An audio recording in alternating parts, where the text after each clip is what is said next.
అన్ని రకాల బాధ్యతలు కూడా character, calibre, capacity and conduct, discipline, dynamism, dedication and పునాదులు విద్యార్థి పరిషత్ నుంచే నాకు వచ్చాయి.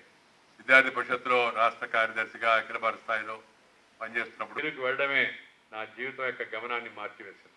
లేకుండా ఉంటే నేను మామూలుగా ఉంటే లా చదువుకొని లాయర్ని అయి ఉండేవాడిని. మా అమ్మ చనిపోయే ముందు జైలుకి వెళ్ళాను, పట్టుదల పెరిగింది, నాకు విశాల దృక్పథం వచ్చింది. ఈ జాతీయ ప్రజా జీవనంలో పాల్గొనే ఉద్దేశంతో రాజకీయంలోకి రావడం జరిగింది. జీవిత గమనమే మారిపోయింది. ఒకవైపు రాష్ట్రీయ స్వయంసేవక సంఘం, మరొక వైపు విద్యార్థి పరిషత్తు, ఈ రెండు సంస్థల నుంచి ఇచ్చిన స్ఫూర్తి, శిక్షణ, ఆ సహవాసం, అవన్నీ కలిపి నన్ను ఒక సమగ్రమైన వ్యక్తిత్వం కలిగిన వ్యక్తిగా తయారు చేశాయని చెప్పంటే